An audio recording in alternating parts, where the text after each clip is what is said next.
आज के शो की शुरुआत जे उसो से होती है। वो आके कुछ कहते तभी रोमन रेंज, सोलो सिकोआ और पॉल हेमन की एंट्री होती है। रोमन रेंज कहते हैं तुम्हें पता है तुम जे उसो को क्यों पसंद करते हो, मेरी वजह से। ट्राइबल चीफ अपने कज़न जे उसो का फेम और सक्सेस का क्रेडिट खुद लेते हैं। वो बोलते हैं कि पिछले 3 सालों से ट्राइबल चीफ तुम बनना चाहते हो। रोमन रेंज अब जे उसो पे उनकी पोजीशन को हथियाने का आरोप भी लगाते हैं। रोमन रेंज इस बात को डिनाई कर देते हैं कि जिम्मी उसो उनकी वजह से इंजर्ड हुए हैं। वो कहते हैं अगर 3 साल पहले मुझे चोट नहीं लगी होती तो मैं आज भी जे का शायद राइट हैंडमैन होता। रोमन रेंज कहते हैं कोई भी ये नहीं सोच सकता कि तुम मुझे हरा सकते हो समर स्लैम में, पर मैं जानना चाहता हूं कि तुम्हारे दिमाग में क्या चल रहा है। जे उसो कहते हैं ऐसा इसलिए क्योंकि मैं तुम्हें ऑलरेडी हरा चुका हूं। एरिना जे उसो के चैंट से भर उठता है। अब बैक स्टेज हमें जे उसो, ग्रेसन वॉलर एक दूसरे के आमने सामने दिखाई देते हैं। ग्रेसन कहता है तुम जब हार जाओगे समर स्लैम में तो तुम मेरी शरण में आ जाना और फिर तुम ग्रेसन वॉलर इफेक्ट शो में छोटा जे तुम आ सकते हो। जे उसो खींच के लगाते हैं ग्रेसन वॉलर को जोरदार मुक्का। और में Rey Mysterio versus Santos Escobar के बीच एक मैच दिखा। दोनों के बीच जबरदस्त शुरुआत हुई। दोनों ये भूल गए कि वो गुरु चेले हैं। ऑस्टिन थ्योरी स्काई बॉक्स में बैठ के इन दोनों के मैच का मजा ले रहे थे पॉपकॉर्न खाते हुए। रे मिस्टीरियो काफ़ी इंप्रेस करते हुए दिखाई दिए इस मैच में। सैंटोस भी बढ़िया पलटवार करते हुए दिखाई दिए। रे मिस्टीरियो ने कुछ मूव्स का बढ़िया काउंटर करा। सैंटोस ने अब रे मिस्टीरियो पर सुसाइड डाइव लगाई, जिसके बाद शायद लैंडिंग वगैरह में कुछ गड़बड़ हुई और रे मिस्टीरियो शायद इंजर्ड वगैरह हो गए और रेफरी ने विनर सैंटोस एस्कोबार को बना दिया, क्योंकि अनाउंस ये करा गया कि रे मिस्टीरियो अब आगे मैच लड़ने की कंडीशन में नहीं है। इसके बाद सैंटोस ने काफी रिस्पेक्ट रे मिस्टीरियो को दिखाई। अब रिंग में हमें हिट्रो दिखाई दिए। तभी एलए नाइट भी आ जाते हैं। वो आके कहते हैं कि मुझे तो पता था कि विल स्मिथ रैप करता है, ये कहाँ से आ गए, लेकिन आजकल बीफ ऐप को ज़्यादा खुजली हो रही है। अब असली बात करते हैं, मैं कुछ कहने वाला हूँ। काफ़ी लोग कहते हैं अनडिनाइबल हो, लेकिन आज तुम एलए नाइट की तरफ से सर के बल गिरा दिए जाओगे। ये है। अब हमें एलए नाइट वर्सेस हिट्रो के मेंबर के बीच मैच दिखा। एलए नाइट शुरू में मार पड़ती हुई दिखाई दी। टॉप डोला ने रेफरी से बच के चीप शॉट भी एलए नाइट को दिया, बट एलए नाइट में पलटवार करते हुए हिट्रो को इस मैच में हरा दिया। अब बैक स्टेज जे उसो के पास एडम पियर्स जाते हैं। वो बोलते हैं कि आज की रात तुम्हारे और ग्रेसन वॉलर के बीच जो कुछ भी हुआ उसके बाद तुम्हें एक मैच मिल सकता है। अब जे उसो कहते हैं देखो वैसे तो मुझ पे टाइम नहीं है, बट ठीक है हो जाएगा। इसके बाद ग्रेसन वॉलर वर्सेस जे उसो के बीच आज का मैच ऑफिशियल हो जाता है। अब बैक स्टेज हमें बॉबी लैशले, स्ट्रीट प्रॉफिट्स एक साथ दिखाई दिए।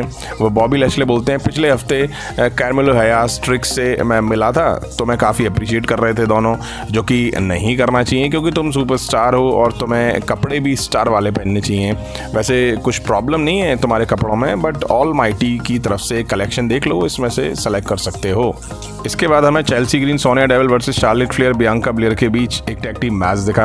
अब शार्लेट फ्लेयर और बियांका समर स्लैम में एक दूसरे से भिड़ने वाली हैं और यहाँ एक टैग टीम में डाल दिया। फिर मैच में अनबन दिखाई जाएगी, ये तो खैर नॉर्मल सा है। अब बियांका और चेल्सी मैच शुरू करती हैं, but Charlotte Flair blind tag ले लेती हैं। शार्लेट फ्लेयर चेल्सी पे हावी होती हैं और बियांका भी आके यही करती दिखाई दी, बट अब सोनिया ने बियांका ब्लेयर को अपनी साइड फंसा के कंट्रोल बना लिया और बारी बारी से मार दी। शार्लेट फ्लेयर आके दोनों में मार देती हैं। अब बियांका केवड़ी देने वाली थी, तभी शार्लेट फ्लेयर ने टैग लिया और पिन करके मैच जीत लिया और इसके बाद इन दोनों के बीच अनबन दिखाई दी। अब Karrion Kross versus Karl Anderson के बीच हमें एक मैच दिखा। बेल बजते ही कार्ल एंडरसन कैरिन क्रॉस पर टूट पड़ते हैं और काफ़ी देर कैरिन क्रॉस में मार पड़ती है। स्कारलेट अब कार्ल एंडरसन को डिस्ट्रैक्ट करती है और कैरिन क्रॉस अब कार्ल एंडरसन पर हावी हो जाते हैं और फिर पलटवार का मौका ही नहीं देते हैं और इस मैच में हरा देते हैं। अब मैच के बाद भी Karrion Kross jacket Karl Anderson पर लगा देते हैं और ओसी ने आने में इतनी देर कर दी, ऐसा लगा जैसे सोच रहे हो पहले लगा लो मार लो फिर आते हैं, और जैसे ही वो लोग आए कैरिन क्रॉस बड़ी आसानी से निकल के रिंग से भाग गए। अब टाइम था मेन इवेंट का, जहां हमें ग्रेसन वॉलर वर्सेस जे उसो के बीच एक मैच दिखा। Back stage Roman Reigns, Paul Heyman, solo Sikoa एक साथ बैठ के इस मैच को देख रहे होते हैं। जब ग्रेसन वॉलर ने जे उसो पे मूव लगाया, भाई साहब को बू मिला।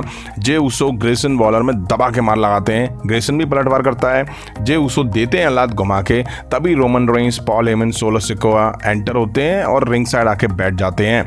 ग्रेसन वॉलर ने इसका फायदा उठाया और जे उसो पर पीछे से अटैक कर दिया। ग्रेसन वॉलर पकड़ बना लेता है, जे उसो स्पीयर लगा के स्प्लैश देते हैं और पिन करके मैच जीत ले जाते हैं। अब ये चीज़ रोमन रेंज को बर्दाश्त नहीं होती है कि मेरा मूव ही ग्रेसन वॉलर पे लगा दिया। अब सोलो सिकोआ जे उसो पर अटैक कर देते हैं। समोन स्पाइक देने वाले थे, जे उसो सुपर किक लगा के सोलो सिकोआ को रिंग के बाहर करते हैं। तभी रोमन रेंज रिंग में आते हैं। जे उसो रोमन रेंज को स्पीयर लगा देते हैं। स्प्लैश के लिए जा रहे होते हैं, but solo Sikoa top rope से जे उसो को गिरा देते हैं और जे उसो को मूव देते हैं। अब सोलो स्पाइक और रोमन रोमन रेंज, स्पीयर दोनों एक साथ जे उसो को लगा के ढेर कर देते हैं। क्राउड यू गॉट पिन के चैंट्स लगा रहा होता है। रोमन रेंज की ये सुन के सुलग जाती है और वापस से जे उसो पे स्पाइक और स्पीयर कॉम्बो दोनों पे लगा दिया जाता है और जे उसो को ढेर कर दिया जाता है। अब यहीं आज स्मैकडाउन का एपिसोड एंड हुआ। अब मेन इवेंट में ब्रॉल को अगर हम छोड़ दें, मैच को नहीं ब्रॉल को अगर हम छोड़ दें, तो शो मुझे थोड़ा फीका फीका सा लगा, कहीं भटका हुआ सा लगा। जैसे कि समर स्लैम में जिन सुपरस्टार के बीच मैचेस होने हैं उनके बीच कुछ खास देखने को नहीं मिला। फिर चाहे वो बियांका, फ्लेयर, आस्का हो, मतलब कहने का ये है कि जिनके बीच फ्यूड चल रही है उनके बीच या तो कुछ दिखा नहीं या फिर वो किसी और के साथ इन्वॉल्व दिखाई दिए। अब आप देखो ग्रेसन को कितनी अटेंशन दी जा रही है। एक तो मेन इवेंट मैच, वो भी जे उसो के खिलाफ, और मैच में Roman Reigns, solo Sikoa, Paul Heyman आके बैठ रहे हैं भाई साहब। खैर शो के एंड में कुछ बढ़िया देखने को मिला जिसने शो का एंड तो एटलीस्ट बढ़िया कर दिया, वरना अगर ये सब नहीं दिखाई देता तो शो पता नहीं कैसा दिखाई देता। बढ़िया ब्रॉल हमें रोमन रेंज, जे उसो, सोलो सिकोआ के बीच देखने को मिला, जिससे कहीं ना कहीं एक्शन के साथ इस शो का एंड हुआ और फैंस को शायद ये देख करके मजा तो आया होगा।